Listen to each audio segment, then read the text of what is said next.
자, 우리 인생을 여행에 빗대어서 종종 이야기합니다. 오늘 저는 여행 이야기를 먼저 하려고 하는데요.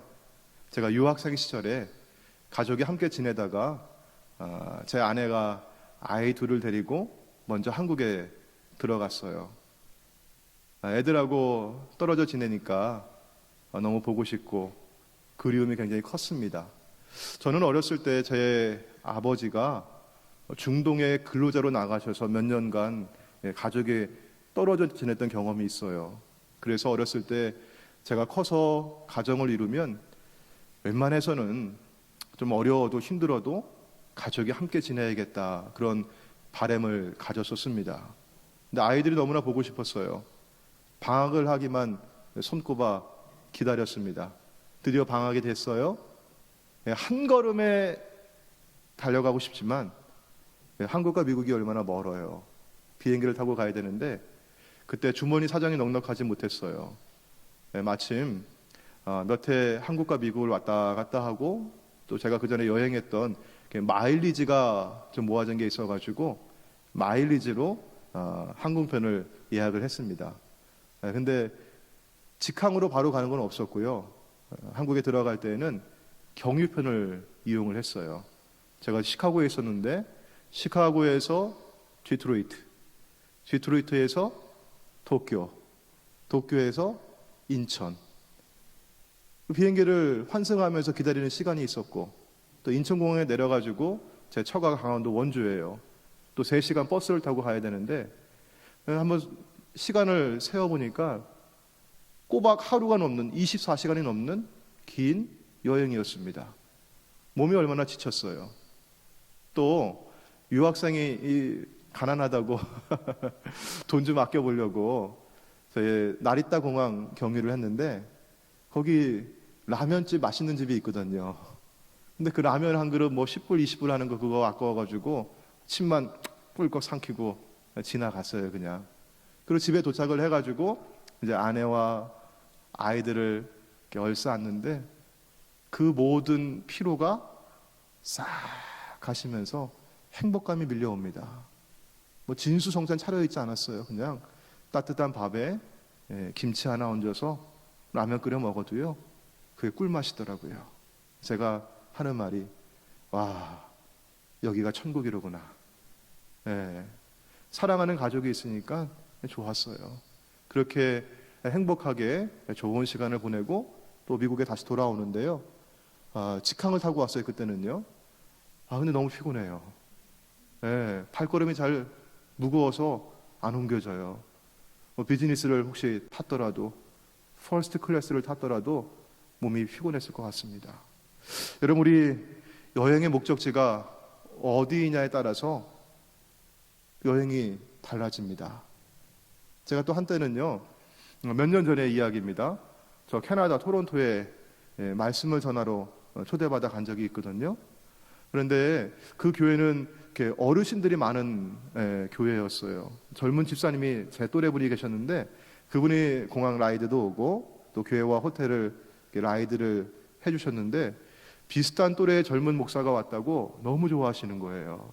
그래서 토론토 제가 별로 궁금하지도 않은데 여기저기 저를 구경시켜 주시겠다고, 목사님 여기가 뭐 이런 데입니다, 저기가 뭐 이게 멋있어요, 좋아요 하면서 저를 데리고 그냥 빙글빙글 다니시는 거예요. 몸이 피곤한데 그냥 말씀 전하고 빨리 호텔 가서 쉬고 싶은데 별로 좋은 경치를 봐도 멋있는 걸 구경해도 감흥이 없더라고요. 목적지를 모르고 다니니까요 그래요. 우리 목적지가 어디인지를 알고 여행할 때 여행이 즐거워질 수가 있습니다. 그 목적지에 대한 뭐가 있어요? 기대가 있어요. 그렇다면 여러분, 우리 인생을, 우리의 삶을 여행에 비유해 본다면 여러분, 여행의 종착지, 목적지는 어디인가요? 어디를 향해서 지금 무엇을 향해서 살고 계십니까? 우리 그리스도인들은 천국을 향해 믿음의 순례를 하는 이들입니다. 우리 감리교 운동을 시작하셨던 요한 웨슬리 목사님은요, 인간이 어떻게 하나님 나라에 이룰 수 있는지 한결같이 하늘 가는 길을 추구했어요. 그리고 하늘 가는 길에 대한 그분의 갈망을 이렇게 표현했습니다. 제가 읽어드리겠습니다. 나는 단 하나, 하늘 가는 길을 알고 싶다. 어떻게 해야 그 행복한 해안에 무사히 도착하는가를 정말 알고 싶다. 하나님은 그 길을 알려주기 위해 자신을 스스로 낮추셨으며 끝내는 하늘로부터 오셨다. 인생의 종착지를 어디에 두느냐에 따라서 매일매일의 삶이 달라집니다. 이 세상이 전부라고 믿는 사람은 여기 이 세상에서 지금을 위해 사는 것이 인생의 최고의 목적이 되어요. 그게 제일 좋은 것으로 압니다. 하지만 그 사람이 새로운 세상에 눈을 뜨게 돼요. 그 전에는 관심도 없었고 알지도 못했고 인정하지 않았던 하늘나라를 꿈꾸고 눈을 뜨고 생각을 하니까 이제는 그 나라를 위해 살아가야 돼요. 그 나라와 의를 구하는 것이 내 삶의 우선순위가 됩니다. 그 나라가 가장 중요한 나라가 됩니다. 왜냐하면 내가 거기서 80년, 90년, 100년이 아니라 영원히 거할 곳이 그 나라이기 때문에 그렇습니다. 그로 인해서 삶의 목적이 달라집니다. 삶의 가치관이 달라집니다. 살아가는 삶의 원리가 달라집니다. 방식이 달라집니다. 그리고 신앙생활하면서 이전에 느끼지 못했던 맛이 달라집니다. 오늘 우리가 읽은 본문의 말씀 요한계시록은 복음을 전하다 밤모섬에 유배가 되은 요한이 환상을 통해 하늘나라를 경험하는 것이에요. 요한이 성령의 감동이 되어서 하늘의 보좌를 보았을 때 첫눈에 들어왔던 처음 목격했던 장면은 무엇이었습니까? 하늘 보좌 왕이신 주님 곁에는 내 생물이 쉬지 않고 밤낮 하는 일이 있었습니다. 찬송을 불러요. 거룩하다 거룩하다 거룩하다. 주 하나님 곧 전능하신 이여, 전에도 계셨고 이제도 계시고 장차 오실 이시라. 삼성송이라고 합니다. 거룩하다 거룩하다 거룩하다. 이 찬송을 부릅니다. 또 보좌 주위에 장로들이 있습니다. 이 24장로들이 자신들의 머리에 면류관을 다 벗어서 왕이신 주님께 내어드립니다. 그리고 찬양을 불러요. 우리 주 하나님이여, 영광과 존귀와 권능을 받으시는 것이 합당하오니 주께서 만물을 지으신지라. 만물의 주의 뜻대로 있었고 또 지으심을 받았나이다. 이런 찬양을 부릅니다. 여러분, 천국의 제일 첫 모습은 예배와 찬양입니다. 자, 그러면 우리가 여기 이 땅에서 완벽한 천국은 아니더라도 그 천국을 좀 미리 조금이라도 맛볼 수 있다면, 이런 그 첫 번째는 뭘까요? 예배하고 찬양하는 것이에요. 오늘 이 자리, 이 예배가 천국의 기쁨과 은혜가 있기를 축원합니다. 지난 주일 2부 예배 때 우리 찬양 부르면서 박수를 쳤거든요. 근데 제가 박치예요. 박수를 치면서 이 박수가 어긋나는 거예요. 제가 몰랐어요. 근데 뭔가 좀 분위기가 이상해. 나만 그런 것 같아요, 이제 보니까요. 그래서 저는 너무나 그래도 아주 기분 좋게 아주 그냥 행복하게 찬양을 불렀거든요. 나만 그런가 하고 앞을 탁 쳐다보니까 저 같은 사람이 한 사람이 있었어요. 누굴까요? 미나. 그냥 미나가 저랑 그냥 똑같이 세 박자곡에 그냥 한결같이 네 박자로 박수를 치는 거예요. 예, 여러분, 우리가 부르는 찬양은 이처럼 완벽하지 않습니다. 때로는 박자가 어긋나고요, 음정이 빗나가요. 하지만 여러분, 아름다운 찬양은 박자가 완벽하고 음정이 완벽한 것이 아니라 하나님을 노래하고자 하는 그 기쁜 마음으로 드리는 그 찬양이 아름답습니다. 여러분, 우리 교회 안에서 신앙생활 하면서 완벽한 것은 아무것도 없어요. 옆에 있는 분 얼굴을 보셔요. 완벽합니까? 그렇게 보고 있는 자신을 한번 보세요. 완벽합니까? 자, 이 타임에서 이제 유머가 나갑니다. 주일 아침에 노모와 중년의 아들이 진지한 대화를 합니다. 어머니, 오늘은 교회 가기 싫습니다. 어머니가 깜짝 놀라가지고, 아니 이게 어렸을 때 신앙생활 했던 이 아들이, 그렇게 주일을 사모했던 이 아들인데 왜 교회를 가기 싫어할까? 무슨 일이니? 왜 그래? 이유가 뭔데? 3가지 이유가 있습니다. 첫째, 오늘 아침에 아내와 다투었습니다. 부부싸움을 해서 기분이 엉망입니다. 기분 나빠 못 가겠습니다. 둘째, 교회 가면 찬송 부를 때 박자를 어긋나게 치는 인간이 있습니다. 제가 그 인간 때문에 헷갈립니다. 보기 싫어 못 가겠습니다. 셋째, 설교가 마음에 안 듭니다. 어머니가 그 아들을 위로하시면서, 그 아들을 바로잡아 주시면서 하시는 말씀이, 야, 너가 오늘 교회 가야 될 3가지 이유를 말하겠다. 첫째, 교회는 기분 따라 가고 마는 곳이 아니다. 둘째, 교회는 사람 보고 가는 것도 아니고 박수 소리 들으러 가는 것도 아니다. 하나님 만나러 가는 곳이고 하나님 말씀 들으러 가는 곳이다. 셋째, 뭐가 마음에 안 든다 그랬죠? 설교가 마음에 안 드는 건 네가 준비를 잘못해서 그렇다. 네가 그 교회 목사잖아.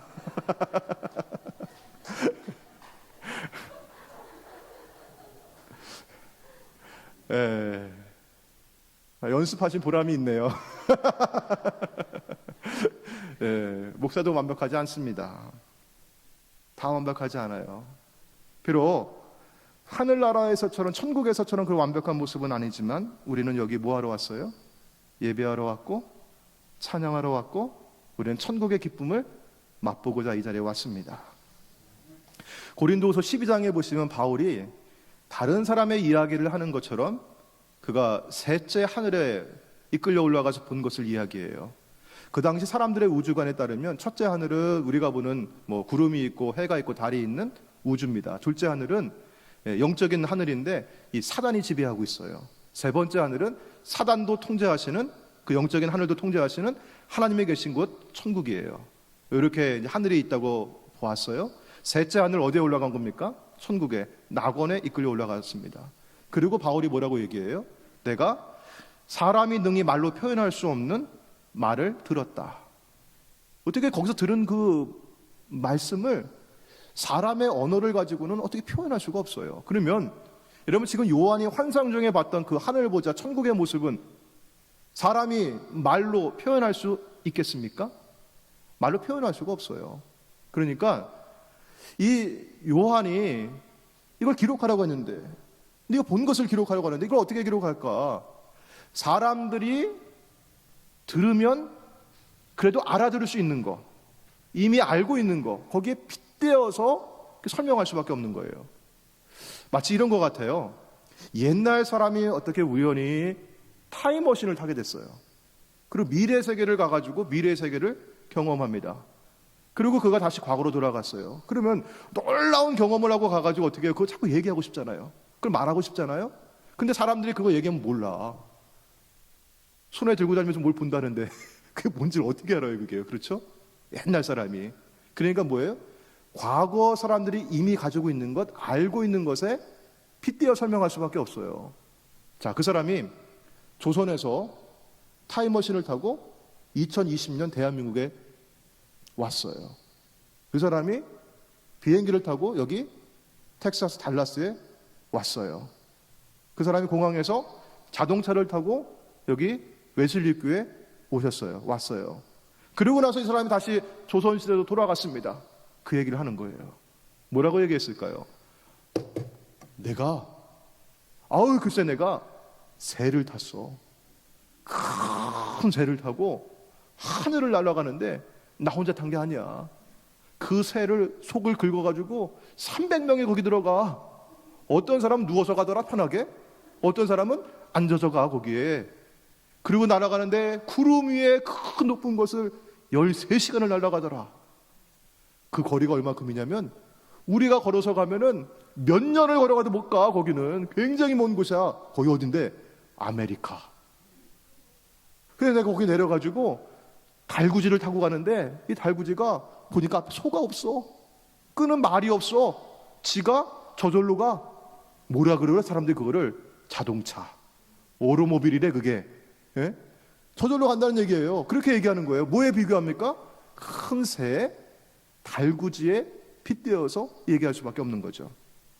이와 같이 요한이 하늘 보좌를 보고 하늘 나라를 경험하는데 이 사람들에게 이거 뭘로 이게 말로 표현하기가 어려워. 이게 어려워요. 그러니까 알아들을 만한 것에 빗대는 겁니다. 뭐에 빗대었습니까? 하늘과 땅, 예루살렘. 그런데 여기 요한이 봤던 하늘과 땅은 옛날 창조되었던 그 하늘과 땅, 이 사람들이 다 보는 것과는 다른 거예요. 예루살렘 정복하고 돌로 쌓아서 만든 그 도시가 아니에요. 그러니까 앞에 뭐라 붙여요?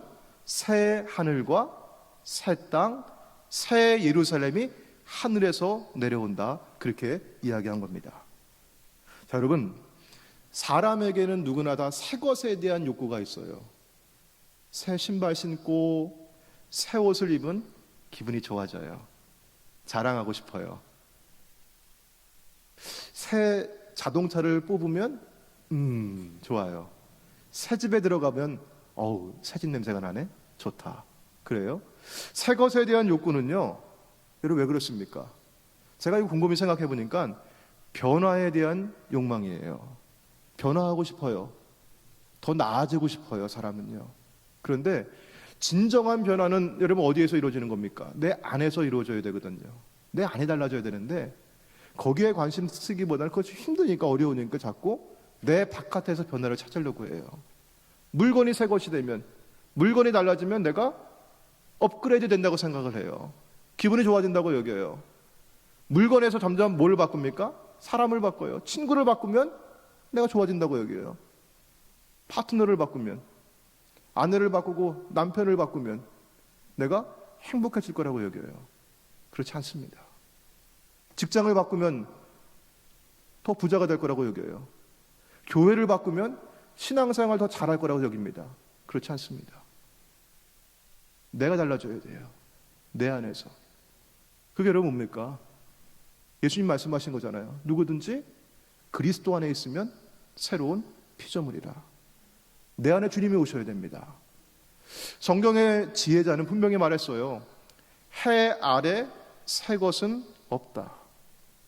자, 그러면 여러분 해 아래 새 것이 없다고 하면 반대로 한번 생각해 보면 새 것은 어디에 있을까요? 해 위에 있어요. 이 세상, 우리가 살아가는 이 세상에 완벽한 거 없습니다. 완전히 새 것 없습니다.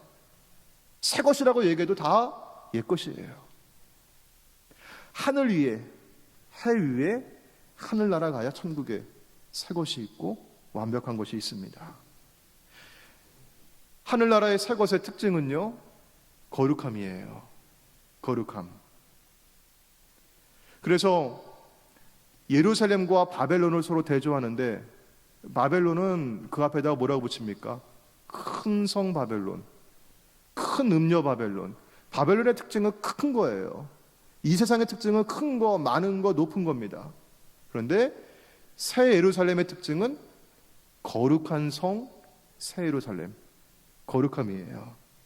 바로 거룩하다고 하는 모습은 완성된 교회의 모습이고 교회가 누릴 미래의 영광을 앞서 보여주는 것입니다. 교회는 단지 건물이 아니라 사람이잖아요.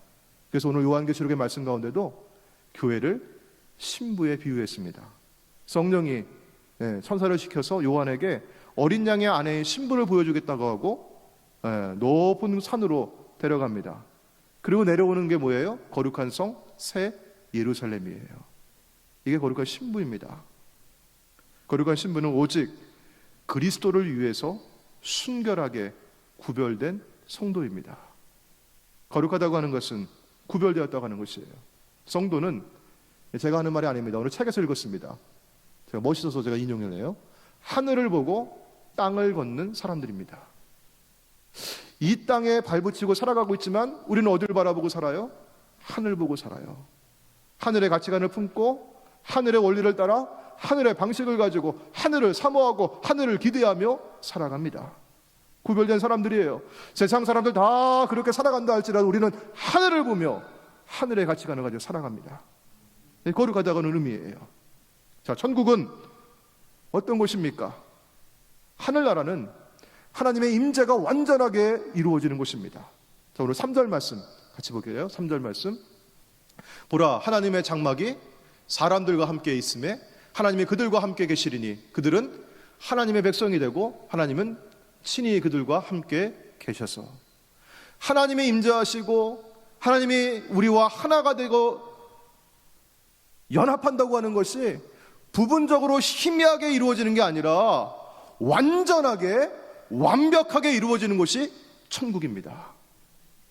그 모습이, 그 모양이 어떠할지는 우리가 감히 상상을 못하겠어요.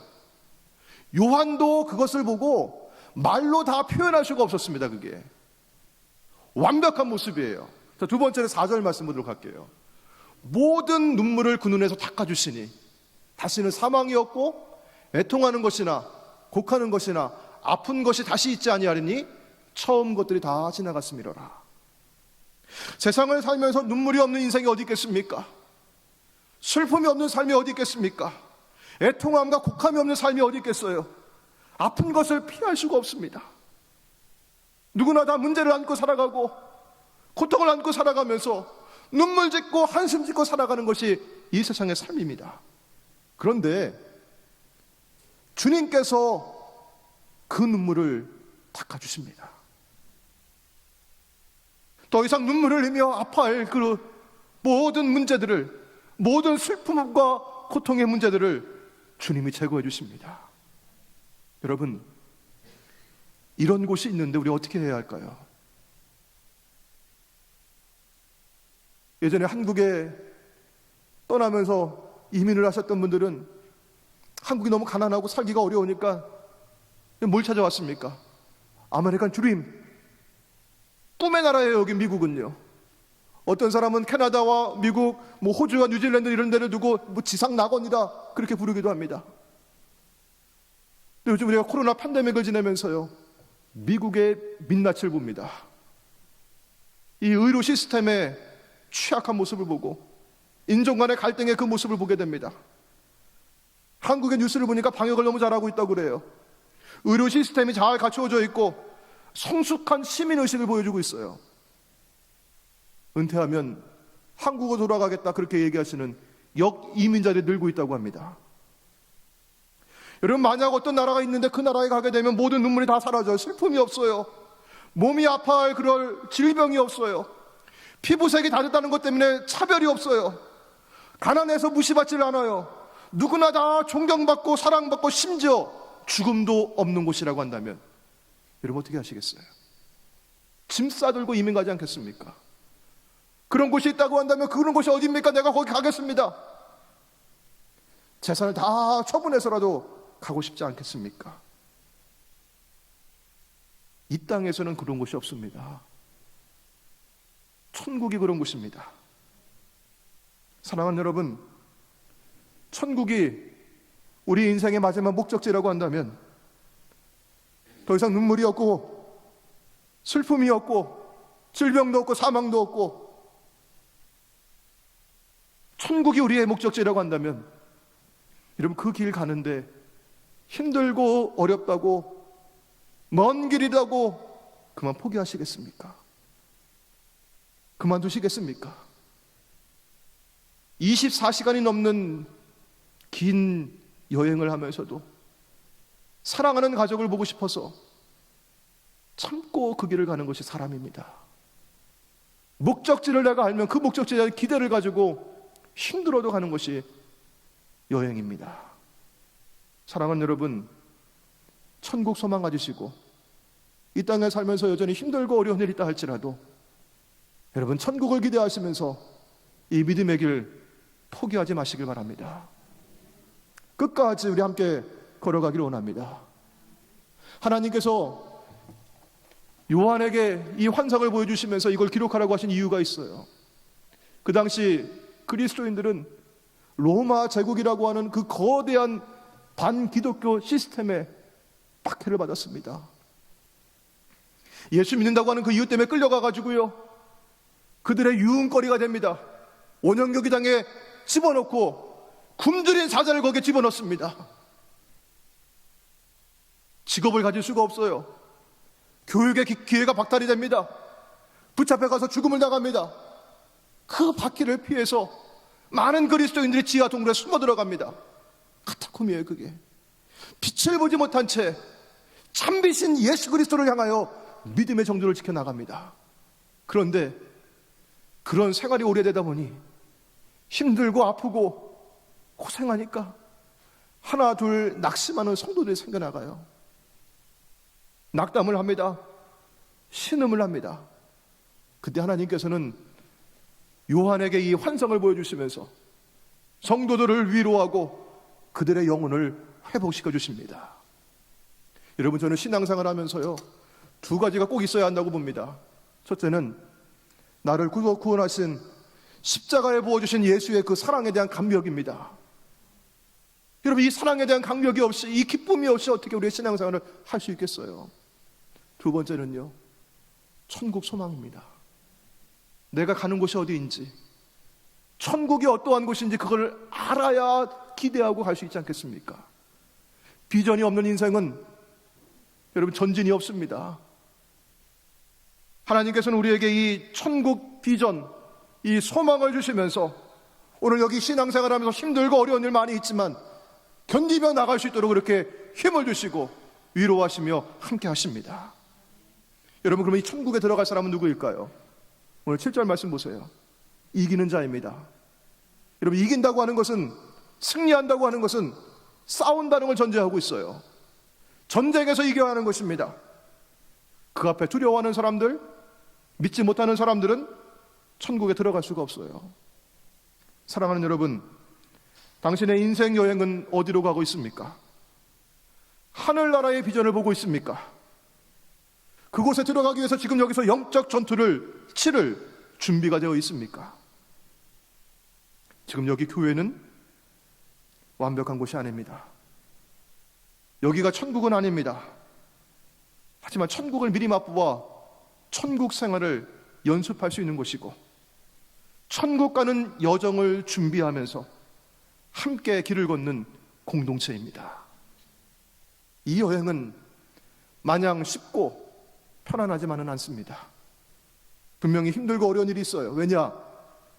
하나님을 대적하고 천국행을 방해하는 사단의 회방이 있습니다. 그래서 매일매일 영적 전투를 치루어 가야 합니다. 하지만 여러분, 우리는 혼자가 아닙니다. 함께하는 동행이 있습니다. 이 전투를 함께 치르는 동지들이 있습니다. 바로 우리 교회와 웨슬리 교회와 성도들입니다. 오늘 이 여정에서 믿음으로 서로를 격려하고 용기와 힘을 북돋아주면서 우리 함께 걸어가는 저와 여러분 되기를 주의 이름으로 소망합니다. 기도하시겠습니다. 하나님, 이 믿음의 여정 가운데 천국 가는 길에 저희들 불러주시니 고맙습니다. 이 땅에 신앙생활하면서 여전히 불완전하고 여전히 어색하고 불편하기 때문에 문제가 있고 어려움이 있다 할지라도 주여 견디고 힘을 얻어가게 하여 주옵소서. 주님이 함께 해주십니다. 대장 되신 예수께서 우리 앞에 계십니다. 옆에 우리 동료들이 있습니다. 믿음의 동지들이 있습니다. 함께 걸어가는 이 길 서로 격려하고 서로 용기를 주며 걷게 하여 주옵소서. 우리 교회가 천국을 향해 가는 공동체, 함께 전투를 치르는 군대가 되게 하여 주옵소서. 예수님의 이름으로 기도하옵나이다. 아멘.